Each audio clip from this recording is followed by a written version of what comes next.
Today's video is sponsored by Private Internet Access. Secure your internet experience with a massively discounted subscription to Private Internet Access. More on them in a bit.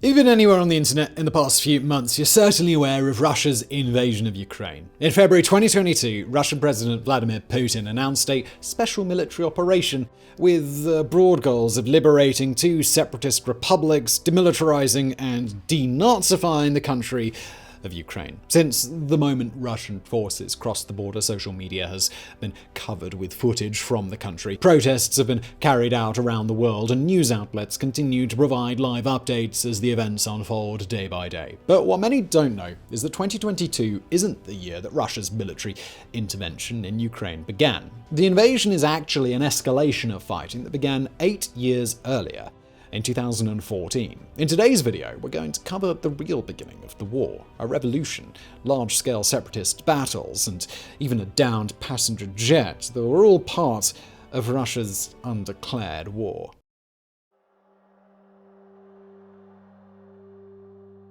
In December 1991, the world's collective jaw dropped when the Soviet Union officially dissolved after 70 years of dominance. The famous red flag with a hammer and sickle was lowered for the final time over the Kremlin, replaced by the flag of the Russian Federation. With this collapse, 15 countries gained their independence, suddenly able to govern themselves for the first time in generations. But there was a lot of problems to iron out first. Ukraine had been the second most powerful Soviet republic, with large industrial complexes and military installations, and when the USSR fell apart, Ukraine was left with a lot of Soviet weaponry just lying around. Most notably, they had inherited a staggering 1,700 nuclear warheads, over 100 of which were capable of being launched on intercontinental ballistic missiles. In 1994, Ukraine agreed to dismantle its nuclear arsenal and join the NPT, a treaty that aims to prevent the spread of nuclear weapons. In agreement with the treaty, Ukraine pledged to never construct new nuclear bombs and to only use nuclear energy for peaceful purposes. In tandem with the nuclear treaty, Ukraine also signed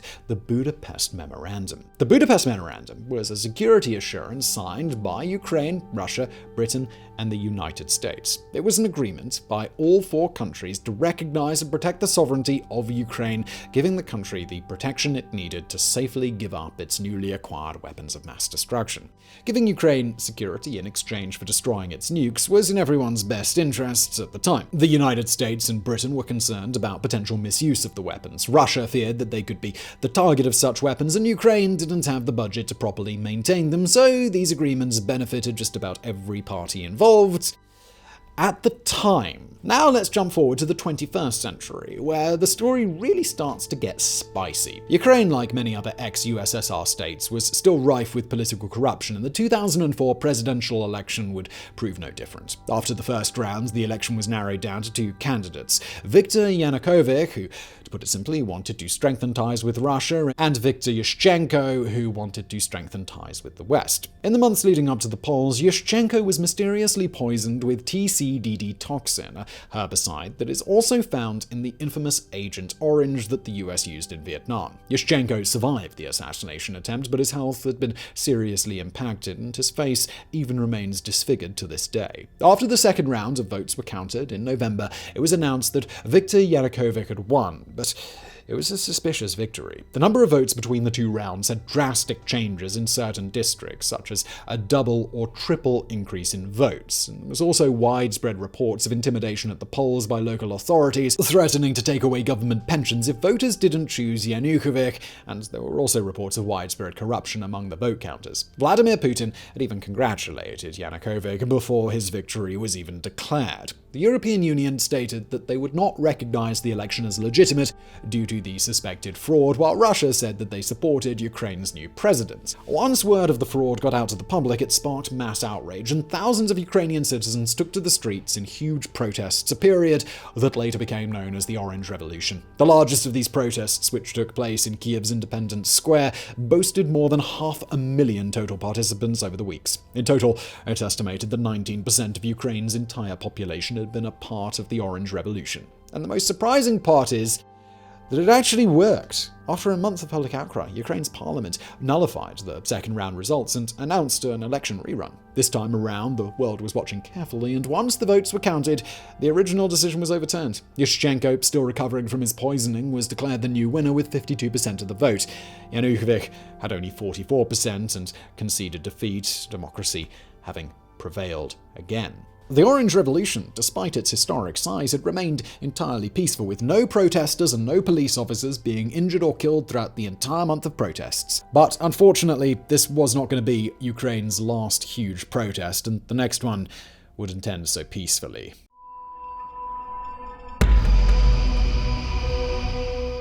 The defeated candidate, Yanukovych, tried his luck again in the 2010 elections, and this time he actually won fair and square too. In Ukraine's eternal tug-of-war between Russia and the West, this victory was seen as a big step in Russia's direction, as Yanukovych pledged to create closer ties with Putin. But this didn't exactly represent the desire of the population of Ukraine, something that became rather quickly apparent. Just a few years into his presidency, Yanukovych suddenly decided to not sign the EU-Ukraine Association Agreement, a plan that would slowly bring Ukraine's economy, legal, and social systems closer to the European Union, and hopefully pave a way for Ukraine's eventual membership in the EU. Despite Parliament voting overwhelmingly in support of the agreement, he cancelled the signing at the last minute and announced that instead he intended to join the Customs Union of Russia, a similar agreement, but with Russia, Belarus, and Kazakhstan. Most of the public were once again outraged and took to the streets to protest. After the Orange Revolution, the people knew that they had the power to force change in their government, and they were determined to do so again. Thousands of people once again filled Kiev's Independence Square, setting up roadblocks, kitchens, first aid camps, and they settled in for the long haul. The protesters demanded the resignation of Yanukovych and the restoration of the EU agreement, but this time, the government cracked down on the protests. On November 20th, 2013, the demonstration, which up to that point had been fairly peaceful, escalated into a violent riot. Police began using water cannons and firing rubber bullets into the crowds, and the people started fighting back and setting fires. Ultimately, the protesters were dispersed from the square, but they reorganized and came back week after week. Each time they gathered, the clashes between police and protesters became more and more violent, and by mid-January 2014, there were several deaths during each protest. Shockingly, among the dead, some bullet wounds were identified as being fired from a Dragunov sniper rifle. These incidents were isolated, but soon became commonplace when Internal Affairs Minister Vitaly Zakharchenko announced that he had authorized the use of live rounds to be used on protesters. After this announcement, mid-February became the most violent period yet. In a week known as the Revolution of Dignity, as many as 50,000 protesters gathered and marched toward Parliament. They were confronted by the Birkut Special Police, and violence erupted like never before. Protesters fought with bats and threw Molotov cocktails, and the police fired on them with snipers and automatic weapons. Shielded phalanxes were overrun by the crowds, and the protesters even set off makeshift bombs. By February 22nd, the protesters had taken control of most of the city, and President Yanukovych had fled the capital. At the end of the revolution, 108 protesters were dead, 1,900 were injured, and 300 were missing. Following the president's disappearance, Parliament voted a sweeping 328-0 to impeach him. But he was long gone. Yanukovych soon resurfaced in Russia, claiming that he was overthrown in a manner resembling the rise of the Nazi Party. He asserted that he was still the acting president, and several prominent figures from eastern Ukraine voiced their support for both him and Russia. Soon after, supporters of Yanukovych stormed the administrative centers of the eastern cities of Donetsk and Luhansk, raising Russian flags over them. Now, up to this point, Putin hadn't directly intervened. He'd only voiced his political support for Yanukovych. However, that changed in late February 2014, when Putin held a meeting with his advisors, saying at the end, "We must start working on returning Crimea to Russia." Taking advantage of the chaos in Ukraine, Russian special forces quietly moved into Crimea. These soldiers weren't wearing any identifying markers, only a green uniform, earning them the nickname Zeleny Cholovichki, or the Little Green Men. Amid both pro-Russian and pro-Ukrainian protests taking place across Crimea, the Little Green Men captured key checkpoints in the region, cut off roads to mainland Ukraine, and raised the Russian flag over Parliament. Literally within hours, Crimea was completely isolated from Ukraine, and even its TV channels were severed and replaced with Russian media. Soon, Putin received authorization for the full use of the military. Helicopters and armored vehicles quickly arrived, and any remaining Ukrainian troops were instantly besieged and hopelessly outnumbered. After a month, All Ukrainian forces had surrendered or been captured, and Crimea was completely under Russian control. There wasn't even any shooting. Russia stormed in so quickly that they took the entire peninsula before Ukraine had even a second to respond. With Crimea out of the way, Putin turned his eyes towards his next goal, the growing unrest in eastern Ukraine. Alright, we'll get back to today's video in just a minute, but first, a quick word from today's video sponsor, Private Internet Access. Private Internet Access is the world's most transparent VPN provider with more than 30 million downloads. They don't ever record or store user data, and they've got the court logs that prove it. The basics are simple enough. Private Internet Access changes your IP address and reroutes your internet traffic through an encrypted tunnel, successfully hiding your online activity from your internet service provider, network administrator, and even potential government censors, which can be a handy tool to have depending on where you live. But Private Internet Access goes beyond the basics. It's the most customizable VPN on the market with servers in more than 75 countries, allowing you to make your VPN experience truly your own. It's totally open source and open to the public, and it works in tandem with every major streaming service. It even fully supports peer-to-peer file sharing and torrenting. So try it out risk-free, and if Private Internet Access isn't for you, there's a 30-day money-back guarantee plus 24/7 customer support. Right now, you guys can purchase complete digital privacy for yourselves at a great price. Private Internet Access is offering 83% off the cost of a membership plus an extra 4 months for free. That comes out to less than $2 per month. Just go to privateinternetaccess.com/warographics or click the link in the description below and get yourself some private internet access. And now back to today's video.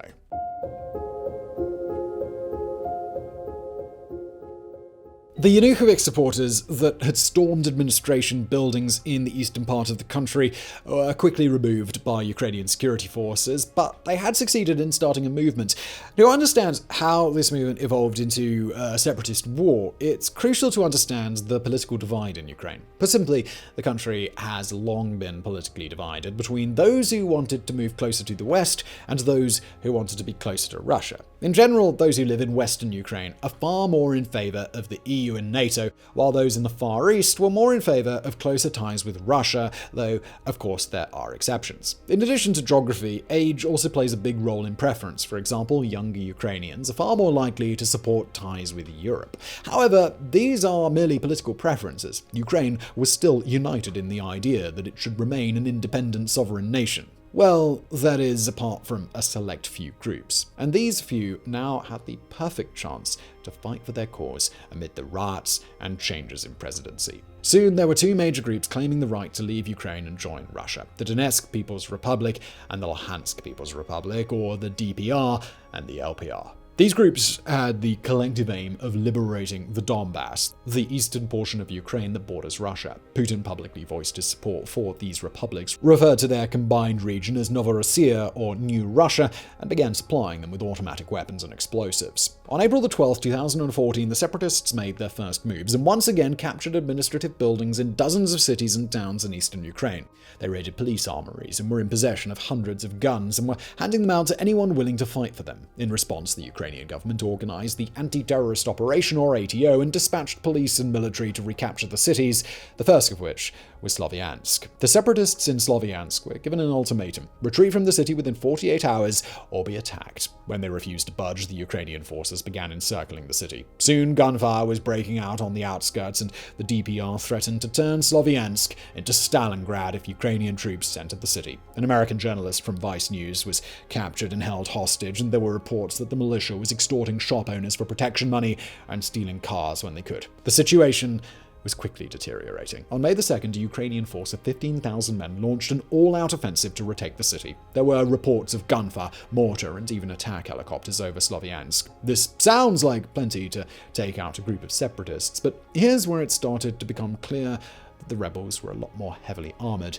than previously thought. They suddenly retaliated with several armored vehicles and shot down multiple helicopters with Russian-supplied anti-air rockets. After several weeks of fighting, the separatists were overwhelmed and fled the city, retreating to Donetsk. Around 50 separatists had been killed at Slavyansk, and the Ukrainian military had around 90 casualties. After this, the Ukrainian military went on to defeat separatists in several skirmishes. They kicked the rebels out of Kramatorsk, recaptured the Donetsk International Airport, and regained complete control of the southern city of Mariupol. But the rebels still held huge swaths of territory in several cities, and despite the early Ukrainian victories, the numbers of separatists continued to grow every day. It was also becoming obvious that not all of the rebels were even Ukrainian. Captured separatists were often found to be Russian, Serbian, Chechen, or even South Ossetian, a breakaway republic in Georgia. This was no longer just an insurgency.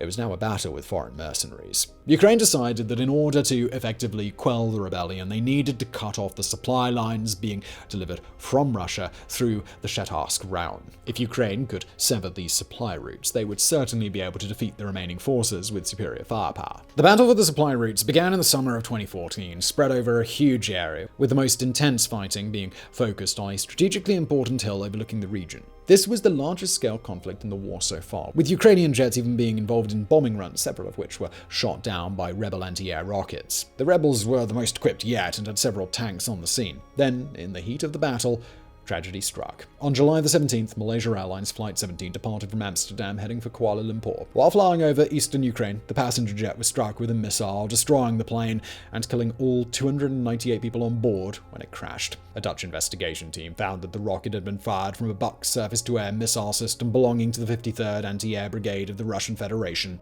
The system in question had been delivered to the battle that same day and returned to Russia after firing. This was the only type of missile in the region with the capabilities to reach the altitude of that passenger jet, and with the vehicle operating on its own, it would have trouble distinguishing friend from foe. The Russian government, of course, denied any involvement and vetoed an international tribunal at the UN Security Council. The battle for Chetarsk Rayon raged on, and just when it seemed that the Ukrainian army had the upper hand, the separatists launched a counter-offensive, taking back any lost land, capturing the strategic hill, and pushing forward. In the coming weeks, Ukraine slowly retreated, fighting through the woods until being forced to fall back and admit defeat for now.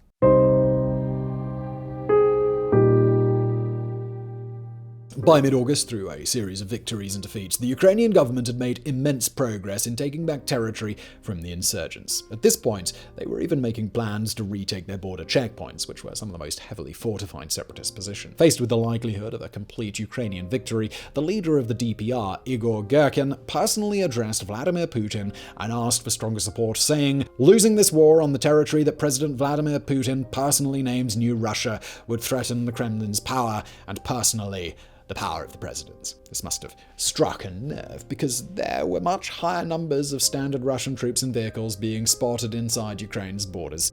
Of course, Russia still denied this, even when faced with direct evidence. At one point, a group of Russian paratroopers was captured, and when the Ukrainian government released photos of them and their documents, Russia stated that the men had crossed the border by accident. On August the 7th, Ukrainian soldiers began their assault at the city of Lovaisk. After a couple of weeks, they reported that they had complete control, but this was disputed by the DPR, and indeed shootouts in the streets were happening every hour of the day. Neither side could get the edge in the fighting, and urban warfare continued for 3 whole weeks, until the city was completely encircled by a massive number of both separatist and Russian forces.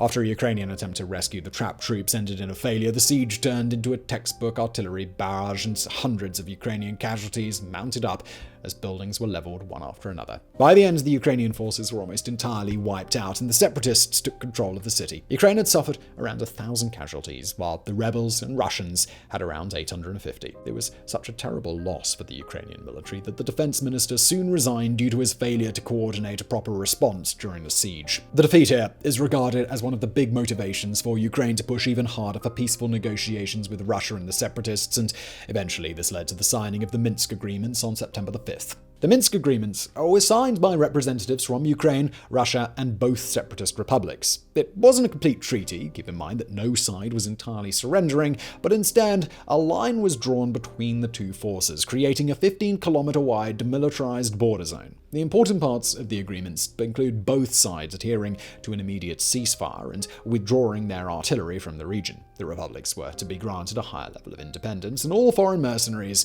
were to leave the country at once. Dialogue and negotiations should continue, and humanitarian convoys should be allowed into the conflict regions. On paper, this sounds like a great compromise to de-escalate the situation, but there was a major flaw with the Minsk Agreements. They did absolutely nothing The problem with the compromise was that it relied on both sides simultaneously stepping down, but neither side made a move. Ukraine said that they didn't feel safe removing their armies and heavy weapons from the region while there were still foreign mercenaries in the country, and the Republic said that the foreign mercenaries wouldn't leave until they had their autonomy. So essentially, everything was back to where it started before the negotiations, and of course the fighting resumed soon after.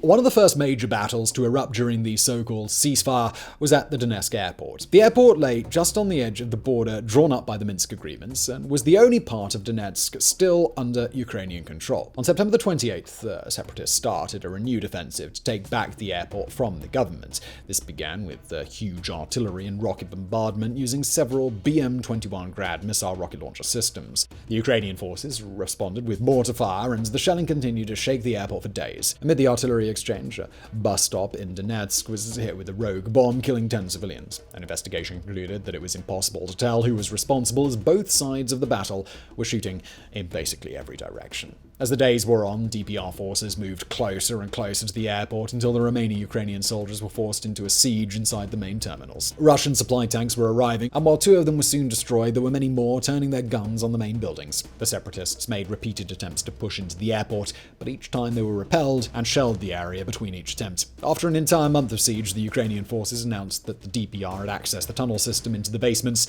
opening yet another point of attack. By late October, the airport was almost unrecognizable. Everything was blackened from the unending explosions. The runway was ripped up and covered in destroyed vehicles, and according to the Los Angeles Times, every pane of glass had shattered, every door, wall, and ceiling had been pierced with bullets and shrapnel. But despite the onslaught, the main airport terminal and the control tower still remained under Ukrainian control. At one point, an intercepted radio communication of the DPR revealed their frustration with the seemingly impossible siege, and one of them famously said that there were some kind of cyborg sitting in there. The Ukrainian media picked this up, and soon everyone was referring to the airport defenders as cyborgs, somehow able to fend off the attacks day after day while wounded and running on minimal sleep. But cyborgs or not, they were incredibly outnumbered, and the brutal siege began to take its toll on them. By this point, Putin had announced that he would be sending humanitarian convoys into Ukraine, which were arriving daily. Columns of trucks loaded with more weapons and ammunition. Ukraine called this evidence of a direct invasion, but Russia once again affirmed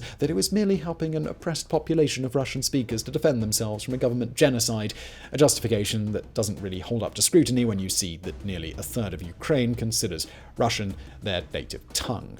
Even Ukraine's current president, Volodymyr Zelensky, grew up speaking Russian in his home. Back at the Donetsk airport, the siege lasted until January 2015, when after a massive firefight, the Separatists entered the main terminal. This time, they set off timed explosives, destroying floors and slowly removing any cover that the Ukrainians had left. Eventually, Ukrainian forces retreated after the main tower was destroyed and the main terminal was overrun. Exact casualty numbers aren't known, but it's estimated that hundreds were killed on both sides and 2,000 people were injured. Dozens of tanks were destroyed. Before and after photos illustrate just how intense the battle was. The buildings that were once shining glass are now just nothing but charred concrete skeletons.